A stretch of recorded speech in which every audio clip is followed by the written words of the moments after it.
Hello everyone, कैसे हैं आप सभी। होप सो बहुत अच्छे होंगे और आपकी जो प्रिपरेशन है सीटेट की वो बहुत भी अच्छी तरीके से चल रही होगी। ये जो हमारी पॉलिटी की सीरीज़ चल रही है इसमें हाँ आज हम चैप्टर नंबर 6 करेंगे। ऑलरेडी 5 चैप्टर्स हम कर चुके हैं और अगर आप ये पूरे चैप्टर्स भी डिटेल में एक बार स्टडी कर लेते हैं तो उसके बाद आपके लिए PYQs को लगाना, उनको समझना और किस तरीके से क्वेश्चंस को घुमा के पूछा गया है ये सब आपको समझ बहुत अच्छे से आ जाएगा। तो आज हम क्या बात करेंगे, इसके लास्ट चैप्टर नंबर 5 में हमने पढ़ा था आदिवासियों के बारे में, मुसलमानों के बारे में, हाशियाकरण के बारे में कि हाशिया क्या होता है। जिस तरीके से एक कॉपी का पेज होता है उसमें एक साइड ऐसी होती है ना कि जहाँ पर कुछ लिखा नहीं जाता है, यहाँ पर हम लोग लिखते हैं, तो ये वाला जो पोर्शन है उसको हाशिया बोला गया था यहाँ पर। तो अब ये क्लास 6, ये चैप्टर नंबर 6 हमारा हो जाएगा। इसमें 2 चैप्टर्स और बाकी हैं, चैप्टर नंबर 7 और 8। उसके बाद नेक्स्ट वीक जो आ रहा है कमिंग मंडे से हम इसकी पॉलिटी की PYQ की सीरीज़ स्टार्ट करेंगे। तो इसमें क्या होगा, जो आपका ये पॉलिटी वाला पोर्शन है ये 6, 7, 8 का पूरा ही कवर हो जाएगा। तो चलिए चैप्टर को स्टार्ट करते हैं। छोटा सा ही चैप्टर है, समझने वाली चीज़ है, वो आपको अच्छे से समझना है। अब हमने हाशियाकरण के बारे में तो लास्ट चैप्टर में पढ़ लिया था। अब इस चैप्टर में हम क्या पढ़ेंगे कि इस चीज़ से हम किस तरीके से निपट सकते हैं। तो पिछले अध्याय में हमने 2 अलग अलग समूह और असमानता व भेदभाव के उन अनुभवों के बारे में पढ़ा था जो ये समूह भले ही कम ताकतवर हों लेकिन उन्होंने अलग थलग कर दिए जाने और औरों के वर्चस्व का विरोध किया, अपनी आवाज़ उठाई और संघर्ष करते रहे। मतलब उन लोगों के बारे में ही बात करी जा रही है कि उन्होंने अपने जो राइट्स थे उनके लिए उन्होंने आवाज़ उठाई और उन्होंने बहुत संघर्ष भी किया। उन्होंने अपने लंबे इतिहास में विविध रणनीतियों के सहारे हालात को बदलने का प्रयास किया। धार्मिक सांत्वना, सहज संघर्ष, आत्म परिष्कार एवं शिक्षा और आर्थिक बेहतरी, अपनी स्थिति में सुधार के लिए उन्होंने तरह तरह के रास्ते अपनाए। मतलब ये क्या थे कि धार्मिक तरीके से भी उन्होंने कहा, कोशिश करी और संघर्ष सशस्त्र से भी करा। मतलब एक औजार टाइप जो होते हैं कि तलवार वाला, इस तरीके से उन्होंने लड़ाई भी करी, आत्म परिष्कार भी करा, शिक्षा के तरीके से करा, आर्थिक बेहतरी के, मतलब ये ऐसे रास्ते थे जो उन्होंने अपनाए थे। संघर्ष का कौन सा रास्ता चुना जाएगा ये हर एक मामले में उस हालात पर निर्भर करता है जिसमें हाशियाई समूह रहते हैं। मतलब हमारे साथ भी अगर कोई बात हो गई किसी के साथ, अब क्या होता है तो हम सोचते हैं कि भाई साम दाम दंड भेद, अब देखा जाएगा कि कौन सा माहौल कैसा है, किसके हिसाब से हो सकता है कि बहुत प्यार से ही मामला निमट जाए। कभी ऐसा होता है कि भाई प्यार से काम नहीं चल रहा, चलो थोड़ा सख्ताई से पेश करते। कुछ लोग ऐसे ढीठ होते हैं कि नहीं जी, जब तक तुम उनसे लड़ोगे नहीं तब तक तो तुम्हारा काम होगा ही नहीं। तो ये वाली चीज़ है। तो वो हालात पर डिपेंड करता है कि किस तरीके का हालात है, किस तरीके की सिचुएशन है और किस तरीके से आप उस मामले को डील करेंगे। अब इसमें हम आगे क्या क्या पढ़ने वाले हैं इस चैप्टर में, अब यहाँ पर आपको ये सब समझ में आएगा। जैसे कि इस अध्याय में हम ये समझने की कोशिश करेंगे कि विभिन्न समूह और व्यक्तियों ने असमानता से निपटने के लिए क्या क्या तरीके अपनाए हैं। जो जितने भी समूह और व्यक्ति हैं जिनको असमानता महसूस कराई जाती है कि जो समान नहीं है, उसको उससे निपटने के लिए उन्होंने क्या क्या तरीके अपनाए हैं। आज़ादी के बाद भी इस तरह के संघर्ष और दलीलें जारी हैं, हालांकि उनका स्वरूप बदल गया है। आज हमारे देश के आदिवासी, दलित, मुसलमान, औरतें एवं अन्य हाशियाई समूह यह दलील कर रहे हैं कि एक लोकतांत्रिक देश का नागरिक होने के नाते उन्हें भी बराबर का हकदार मिलना चाहिए, अधिकार मिलना चाहिए। और बिल्कुल सही बात है ये कि अगर हमारा देश लोकतांत्रिक है तो यहाँ पर हर कोई व्यक्ति समान है, हर किसी को समान अधिकार मिलना चाहिए और उनके अधिकारों की रक्षा भी होनी चाहिए। उनमें से बहुत सारे लोगों ने अपनी चिंताओं को दूर करने के लिए संविधान का सहारा भी लिया है। मतलब उन्होंने ये भी देखा है कि संविधान में क्या क्या लिखा हुआ है जो उनके लिए है।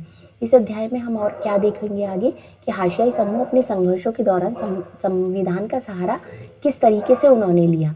और ये भी आपको पता चलेगा कि विभिन्न समूहों को निरंतर शोषण से बचाने के लिए अधिकारों को कानूनी शक्ल कैसे दी जाती है।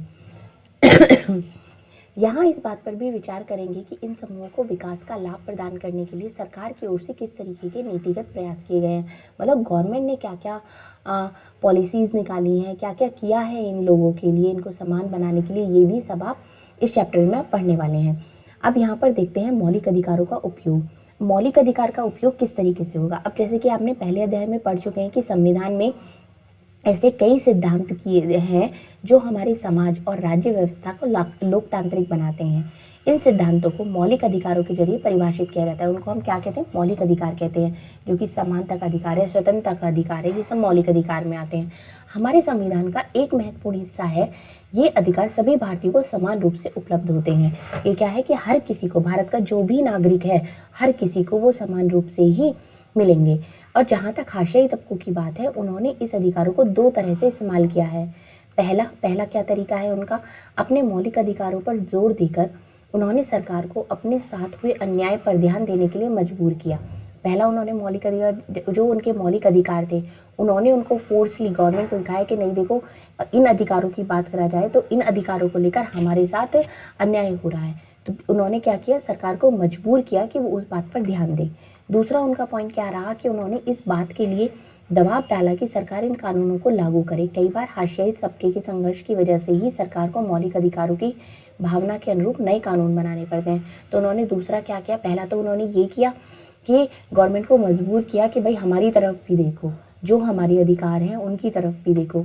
दूसरी बात क्या होती है कि उन्होंने सरकार को कि मौलिक अधिकारों की जो भावना है उसके लिए अगर आपको नए कानून बनाने पड़ते हैं तो आप चाहे नए कानून बनाइए, और जो कानून है चाहे आप उनको लागू करिए, बट आप उनको करिए।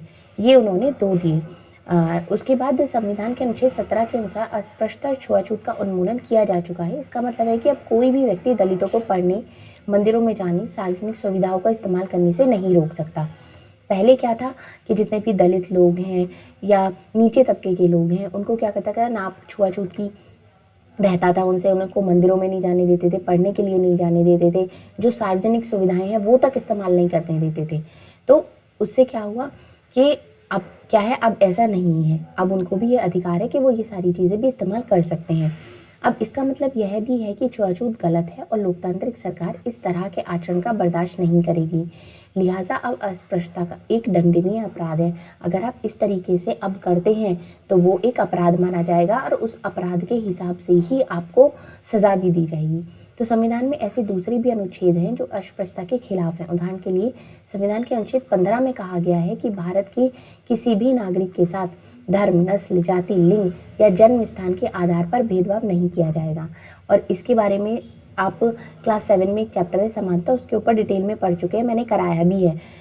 समानता के अधिकार का हनन होने पर दलित इस प्रावधान का सहारा लेते हैं। मतलब अगर जो उनका अधिकार है उसका अगर हनन हो रहा है तो वो उस बात का फिर सहारा लेते हैं। इस तरह यदि दलितों को लगता है कि कोई व्यक्ति या समुदाय या सरकार उनके साथ सही बर्ताव नहीं कर रही है तो वे मौलिक अधिकारों का सहारा लेते हैं। उन्हें बार बार भारत सरकार का ध्यान संविधान की ओर आकर्षित कराया भी है कि इस बात पर जोर दिया है कि सरकार संविधान का पालन करे और उन्हें न्याय प्रदान करे। ये भी बात उन्होंने करी हुई है।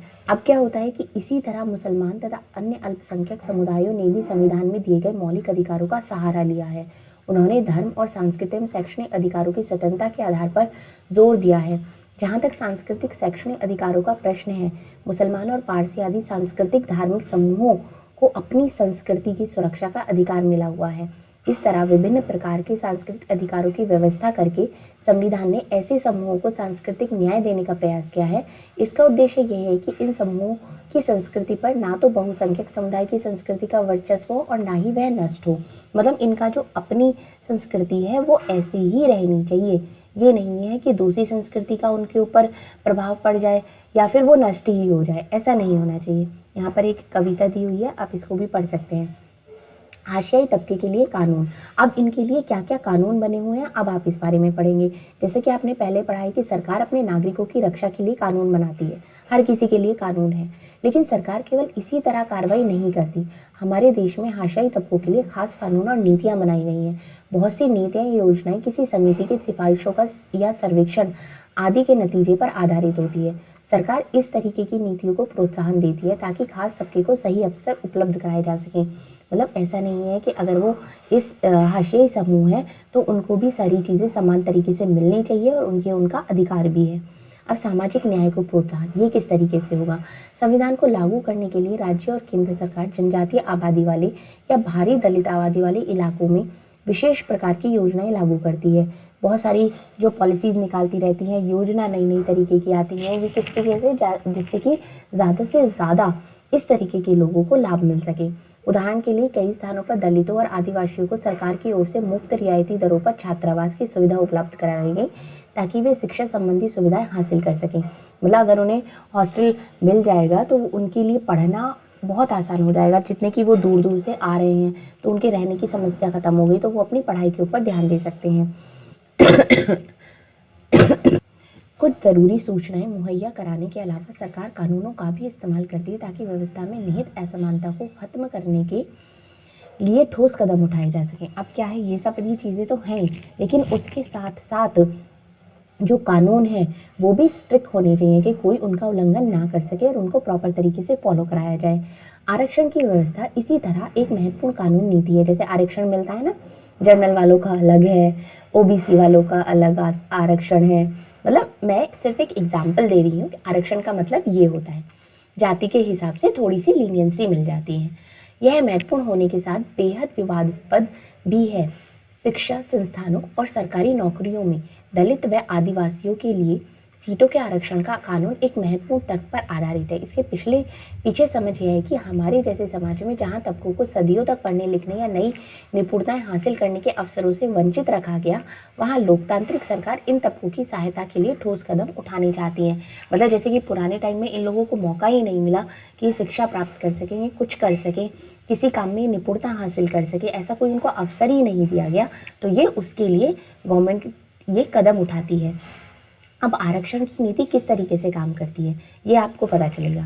देश भर की सभी राज्य सरकारों के पास अनुसूचित जातियों या दलितों, अनुसूचित जनजातियों और पिछड़ी एवं अति पिछड़ी जातियों को की अपनी अपनी सूचियां हैं। इसी तरह की एक सूची केंद्र सरकार के पास भी होती है। जो विद्यार्थी शैक्षिक संस्थानों में दाखिले के लिए, जो उम्मीदवार सरकारी नौकरियों के लिए आवेदन देते हैं, उन्हें जाति या जनजाति प्रमाण पत्र के रूप में अपनी जाति या जनजाति का सबूत देना पड़ता है। कहते हैं ना, जाति प्रमाण पत्र आपको लगाना पड़ेगा। अगर आप ओबीसी कैटेगरी से हो तभी आपको उसका फ़ायदा मिलेगा। अगर कोई खास दलित जाति या जनजाति सरकारी सूची में है तो उस जाति या जनजाति का उम्मीदवार आरक्षण का लाभ उठा सकता है। तो उसको क्या मिलेगा, अगर आपने, जैसे कि अगर हम सीटेट की ही बात करें, मैं आपको इस चीज़ का एग्जांपल दे रही हूँ बहुत अच्छा सा। अगर आप जनरल कैटेगरी में हैं तो आपका सीटेट क्लियर होगा 90 मार्क्स पर। लेकिन अगर आप ओबीसी कैटेगरी में हैं तो आप अगर 82 से लेके 85 तक, 82 पे भी क्लियर हो जाता है या 85 तक आ जाए तो बहुत ही अच्छी बात है। स्टार्टिंग 82 83 पे क्लियर हो जाता है। तो ये क्या है, ये आपके जाति के आधार पर आपको लीनियंसी मिली हुई है कि आप अगर आप ओबीसी जाति से हैं तो आप अगर सर्टिफिकेट लगाते हैं अपना जाति प्रमाण पत्र का तो ये आपको इतना लीनियंसी मिल जाएगी। एससी एसटी के लिए और भी थोड़ा सा इसमें वो है, थोड़ी लीनियंसी है कि उनका और कम मार्क्स उन्होंने रखे हुए हैं। इस तरीके से उन्हें लाभ मिल जाता है। अब कॉलेज, खासतौर में मेडिकल कॉलेज जैसे कि पेशेवर संस्थानों में दाखिले के लिए सरकार ने कट ऑफ या न्यूनतम अंक सीमा तय की होती है। आपने देखना कट ऑफ निकलेंगी, भाई ये कट ऑफ इतनी जाएगी। इसका मतलब यह है कि इन संस्थानों में सभी दलित और आदिवासी उम्मीदवार दाखिला नहीं पा सकते। इनमें उन्हीं दलितों और आदिवासी विद्यार्थियों को दाखिला मिल सकता है जिन्होंने परीक्षा में अच्छा प्रदर्शन किया है और न्यूनतम अंक सीमा से ज़्यादा अंक प्राप्त किए हैं। सरकार इन विद्यार्थियों को विशेष छात्रवृत्ति भी देती है। नवी कक्षा की राजनीति विज्ञान की पुस्तक में आप अन्य पिछड़े वर्गों के लिए आरक्षण की व्यवस्था के बारे में और विस्तार से जानेंगे। मतलब क्लास 9 के चैप्टर में आपको ये चीज़ें और डिटेल में मिल जाएंगी। अब ये योजनाओं की सूची है, ये आप देख सकते हैं। चलिए आगे चलते हैं। अब यहाँ पर देखते हैं दलितों और आदिवासियों के अधिकारों की रक्षा, उनके अधिकार किस तरीके से होगी। यहाँ पर ये है कि कबीरदास के भारत की अपनी पुस्तक में कबीर के दोहे पढ़े होंगे, तो ये यहाँ पर उन्होंने बताया गया। चलिए हम यहाँ पर फोकस करते हैं।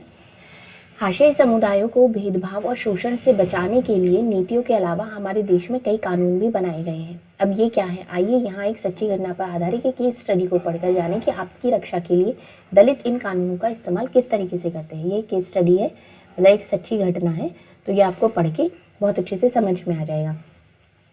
जकमालपुर गांव के लोग एक बड़े त्यौहार की तैयारी में जुटे हैं। यहाँ हर 5 साल में एक बार स्थायी देवता की पूजा की जाती है। 5 दिन चलने वाले इस उत्सव में आसपास के 20 गांव के पुजारी इकट्ठा होते हैं। इस कार्यक्रम की शुरुआत में दलित समुदाय का एक व्यक्ति सारे पुजारियों के पैर धोता है और धोबन के इस पानी से नहाता है। जकमालपुर में यह काम रत्नम के परिवार के लोग करते हैं। रत्नम से पहले उनके पिता दादा ये काम करते थे। उन्हें कभी मंदिर में दाखिल नहीं होने दिया गया, लेकिन इस रस्म को उनके लिए एक भारी सम्मान के रूप में देखा जाता है। इस बार रत्नम की बारी थी। रत्नम 20 साल का था और पास ही के एक कॉलेज में इंजीनियरिंग की पढ़ाई कर रहा था।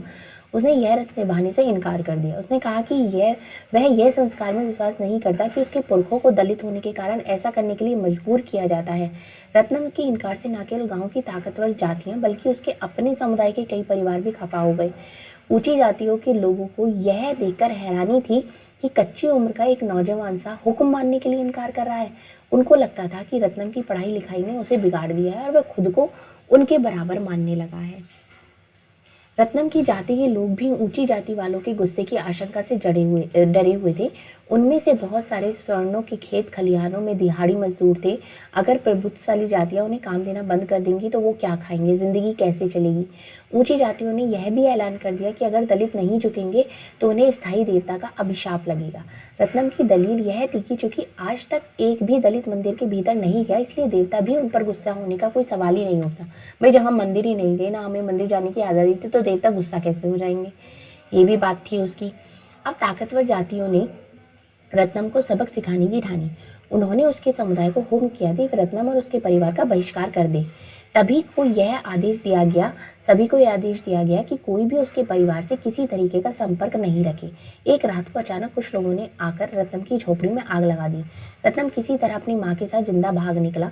उसने अनुसूचित जाति अनुसूचित जनजाति अधिनियम 1989 के तहत स्थानीय थाने में मामला दर्ज कराया। बाकी दलित परिवार तब भी उसके समर्थन में आगे नहीं आए। वे डरे हुए थे। उन्हें लगा कि अगर वे अपना मुंह खोलेंगे तो उनकी हालत भी रत्नम जैसी ही बना दी जाएगी। स्थायी मीडिया ने इस घटना पर काफ़ी ध्यान दिया। बहुत सारे पत्रकारों ने गांव का दौरा किया। रत्नम को उन्होंने दलित प्रतिरोध के प्रतीक के रूप में पेश किया। अंततः विवादास्पद रस्म तो खत्म कर दी गई, लेकिन उसके परिवार को गांव छोड़कर जाना पड़ा क्योंकि गांव की ऊंची जातियों ने उसका बहिष्कार कर दिया था।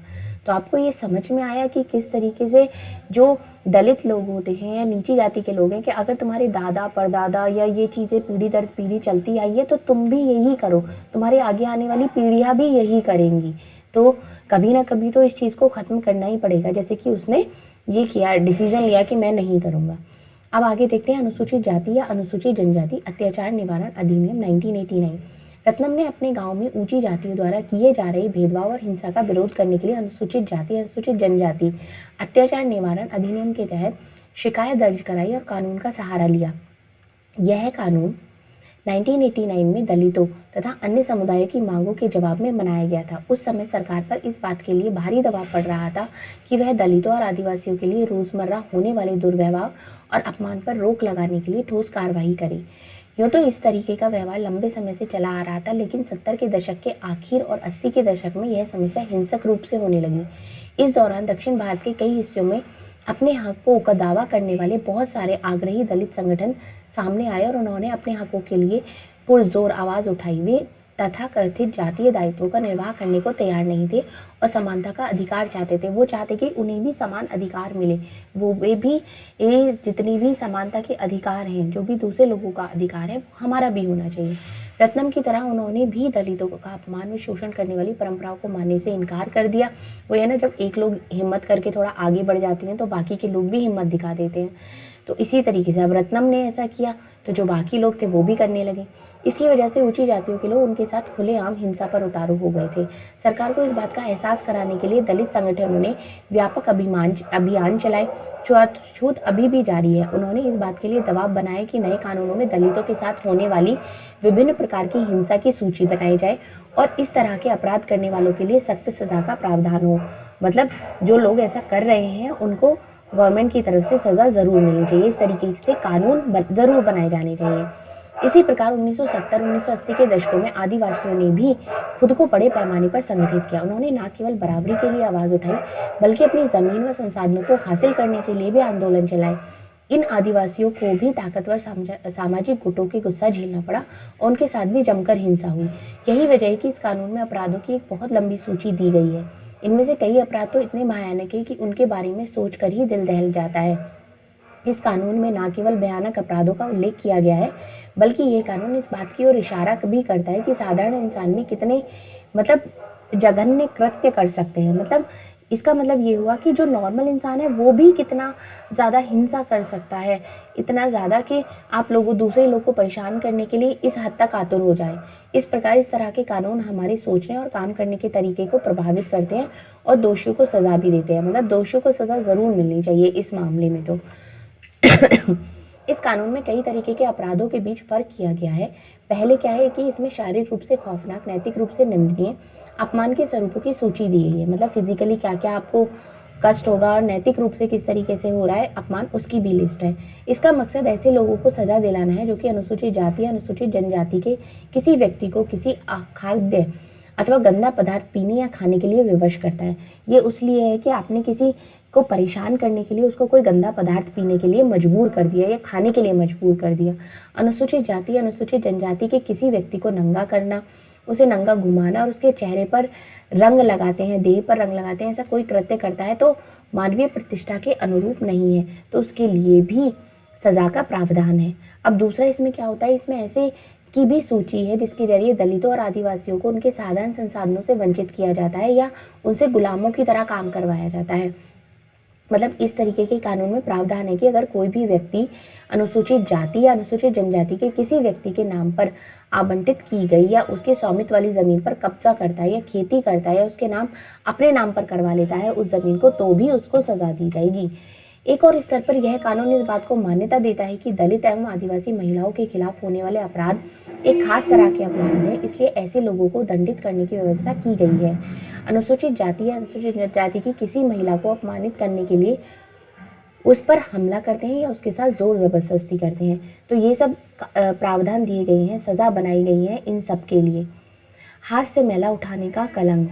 अब अगर हम यहाँ पर देखते हैं कि बहुत सारे लोग झाड़ू, टीन, कोटरियों के सहारे पशु इंसानों के मलमूत्र को ठिकाने लगाते हैं। वे बिना पानी वाले सूखे शौचालयों से गंदगी उठाकर दूर के स्थानों पर फेंक कर आते हैं। हाथ से मैला उठाने वाले पीढ़ी दर पीढ़ी यही काम करते हैं। यह काम आमतौर पर दलित औरतों और लड़कियों के हिस्से में आता है। आंध्र प्रदेश में सक्रिय सफाई कर्मचारी आंदोलन के असर पूरे देश में दलित समुदाय के लगभग 1 लाख लोग यह काम कर रहे हैं। सिर पर मैला ढोने के बीच काम करने वाले इस संगठन का कहना है कि ये लोग 26 लाख निजी सामुदायिक सूखे शौचालयों की सफाई करते हैं। बताइए, हम ऐसा सोच भी नहीं सकते। सिर पर मैला ढोने के वाले बेहद अमानवीय स्थिति में काम करते हैं। इस काम के कारण उनके स्वास्थ्य को गंभीर खतरा बना रहता है। वे लगातार ऐसे संक्रमण के खतरे में रहते हैं जिनसे उनकी आंखें, त्वचा, श्वसन तंत्र, पाचन तंत्र पर असर पड़ता है। इस काम के लिए उन्हें बहुत मामूली वेतन मिलता है। नगर पालिका को काम करने वाले रोजाना 200 रुपये मिलते हैं। अब बताओ, और जो जिस घरों में जो काम करते हैं वो उससे भी कम पैसा उनको मिलता है। तो ये संविधान में अस्पृश्यता की प्रथा को खत्म किया जा चुका है, लेकिन फिर भी हाथ से मैला उठाने वालों को कई जगह अछूत माना जाता है। गुजरात के भंगी, आंध्र प्रदेश के पाखी और तमिलनाडु के सिक्करियार इसी श्रेणी में आते हैं। आमतौर पर उन्हें गाँव के किनारे अलग टीलों में रहना पड़ता है। उन्हें मंदिर, सार्वजनिक जल सुविधा आदि के पास भटकने भी नहीं दिया जाता कि तुम लोग ये काम करते हो इसलिए तुम यहाँ से सबसे दूर ही रहो। 1993 में सरकार ने employment of manual scavenger and construction of dry latrines act 1993 पारित किया था। यह कानून सिर पर मैला उठाने वालों को काम पर रखने और सूखे शौचालयों के निर्माण पर पाबंदी लगाता है। 2003 में सफाई कर्मचारी आंदोलन तथा 13 अन्य संगठन एवं व्यक्तियों ने सर्वोच्च न्यायालय में जनहित याचिका दायर की थी। याचिका दायर करने वालों का कहना है कि सिर पर मैला ढोने की प्रथा न केवल आज भी चल रही है बल्कि रेलवे जैसे सरकारी उपक्रमों में भी बड़े पैमाने पर प्रचलित है। तो इन्हें मौलिक अधिकार को लागू कराने के लिए उन्होंने आग्रह किया और जवाब में न्यायालय ने निष्कर्ष दिया कि 1993 में पारित किए गए कानून के बाद देश भर में ये मैला उठाने वालों की संख्या में इजाफा हुआ है। न्यायालय ने केंद्र एवं राज्य सरकार के प्रत्येक विभाग मंत्रालय को आदेश दिए कि वे 6 माह के भीतर इस बात की सच्चाई का पता कराएं कि अगर सिर पर मैला ढोने की प्रथा अभी भी प्रचलित में पाई जाए तो संबंधित सरकारी विभागों को ऐसे लोगों की मुक्ति और पुनर्वास के लिए एक कार्यक्रम तैयार करना चाहिए। हाथ से मैला उठाने वाले कर्मियों के नियोजन जो उनका पुनर्वास अधिनियम है वो 6 दिसंबर 2013 से लागू हुआ था। अब मैं इसमें आपको एक चीज़ और बता देती हूँ। जैसे कि अब तक आपने ये चैप्टर पढ़ा है, आपको एक चीज़ समझ में आ रही होगी कि यहाँ बहुत सारे संविधानों के बारे में, बहुत सारे एक्ट के बारे में आया है कि इस एक्ट में ये पारित हुआ है, इस एक्ट में ये पारित हुआ है। इसके लिए मैं एक सेपरेट वीडियो बनाऊँगी जो कि दलितों, आदिवासियों और ये हाशियाकरण के समूह, इनसे रिलेटेड जो जो कानून किस किस संविधान में लिखे हुए हैं, किस किस धारा में लिखे हुए हैं, वो एक सेपरेट वीडियो में बनाऊंगी जिससे पढ़ के आपके जो एग्ज़ाम के पॉइंट ऑफ व्यू से आप जो पढ़ रहे हैं उसके लिए आपको बहुत हेल्प मिलेगी। क्योंकि अभी आप ऐसे करेंगे, या तो इस चैप्टर को पढ़ते पढ़ते ही आप एक जगह नोट करते रहिए अपनी कॉपी में कि इसमें ये संविधान है, यहाँ पर इस एक्ट में ये लागू हुआ था, इस साल में ये लागू हुआ था, तो आपके लिए ईजी हो जाएगा। वरना मैं एक सेपरेट वीडियो भी बना दूंगी इस चीज़ के ऊपर। चलिए अब देखते हैं आदिवासियों की मांगे क्या हैं और 1989 का अधिनियम क्या था। 1989 के अधिनियम एक और वजह से महत्वपूर्ण है। आदिवासी कार्यकर्ता अपनी परंपरागत ज़मीन पर अपने कब्जे की बहाली के लिए इस कानून का सहारा लेते हैं। जैसा कि आपने पिछले अध्याय में पढ़ा था कि अपनी ज़मीन छोड़ने और जबरन व्यवस्थापन से आदिवासियों को भारी परेशानी होती है। कार्यकर्ताओं का कहना है कि जिन लोगों ने आदिवासियों की ज़मीन पर ज़बरदस्ती कब्जा कर लिया था, उन्हें इस कानून के तहत सज़ा दी जानी चाहिए। उन्होंने कहा कि यह कानून भी जनजातीय समुदायों को केवल वही लाभ देता है जिसका संविधान में आश्वासन दिया गया था। उनका कहना है कि संवैधानिक रूप से आदिवासियों की ज़मीन को किसी गैर आदिवासी व्यक्ति को नहीं बेचा जा सकता। जहाँ ऐसा हुआ है कि वहाँ संविधान की गरिमा बनाए रखने के लिए उन्हें उनकी ज़मीन वापस मिलनी चाहिए। अब यहाँ देखते हैं कि आदिवासी कार्यकर्ता सीके जानू का आरोप है कि आदिवासियों के संवैधानिक कानूनों का उल्लंघन करने वालों में विभिन्न प्रदेशों की सरकारों भी पीछे नहीं हैं। यही सरकारें हैं जो लकड़ी व्यापार, पेपर मिल आदि के नाम पर गैर आदिवासी घुसपैठियों को जनजातीय ज़मीनों का दोहन करने और आदिवासियों को उनके परंपरागत जंगलों से उजाड़ने की छूट देती हैं। इसके अलावा जंगलों को आरक्षित या अभ्यारण्य घोषित करके भी लोगों को वहाँ से बेदखल किया जा रहा है। सुश्री जानू का यह भी कहना है कि जो आदिवासी पहले ही बेदखल हो चुके हैं, जो अब वापस नहीं लौट सकते हैं, उन्हें भी मुआवजा दिया जाना चाहिए। इसका मतलब यह है कि सरकार ऐसी योजनाएं बनाए जिनके सहारे वे नए स्थानों पर रह सकें और काम कर सकें। जब सरकार आदिवासियों से छीनी गई ज़मीनें औद्योगिक या अन्य परियोजनाओं के निर्माण के लिए बेहिसाब पैसा खर्च कर सकती है, तो ये व्यवस्थापकों को पुनर्वास देने के लिए मामूली सा खर्च करने में क्यों हिचकिचाती है। मतलब जब गवर्नमेंट ने सारे रूल पॉलिसी सब निकाल रही है, तो ये थोड़ा सा क्यों नहीं खर्च कर सकी उनके लिए कि वो कहीं जाएं, अपने नई ज़िंदगी शुरू कर सकें, नया रोज़गार हासिल कर सकें। अब इसका निष्कर्ष क्या निकलता है? किसी अधिकार या कानून या नीति को कागज़ पर लिख देने का यह मतलब नहीं होता है कि वह अधिकार या कानून या नई नीति वास्तव में लागू हो चुका है। इस प्रावधानों को अमली जामा पहनाने के लिए लोगों को लगातार कोशिश करनी पड़ती है। मतलब बराबरी, इज्जत, सम्मान की जहाँ कोई नई बात नहीं है। यह बात हमारे पूरे इतिहास में विभिन्न रूपों में दिखाई देती है। इसी प्रकार लोकतांत्रिक समाज में भी संघर्ष, लेखन, सौदेबाजी और सांगठिकता की प्रक्रियाएं जारी रहनी चाहिए। चलिए, ये चैप्टर भी आपको बहुत अच्छी तरीके से समझ में आ गया होगा। तो डेली 11 बजे आपकी मॉर्निंग में क्लास हो रही है और ये आपकी पॉलिटी क्लास 8th की ऑलरेडी ख़त्म होने ही वाली है। मतलब 2 चैप्टर्स इसके रह गए हैं सिर्फ, तो आप इसको अच्छे से देखिए। और 6th 7th की ऑलरेडी मैं करा चुकी हूँ, तो ये तीनों पॉलिटी तीनों क्लासेस की आप देख लेंगे तो PYQs को करना आपके लिए ईजी हो जाएगा। चलिए, वीडियो अच्छी लगी है तो उसको लाइक भी करिए और ज़्यादा से ज़्यादा शेयर करिए, जिससे कि और बाकी और बच्चे भी जुड़ सके, क्योंकि आगे मैं PYQ की सीरीज़ भी लेकर आऊँगी और हम और भी अच्छी तरीके से अपने CTET की तैयारी करेंगे। चलिए, थैंक यू सो मच और अच्छे से अपनी तैयारी करिए। Thank you.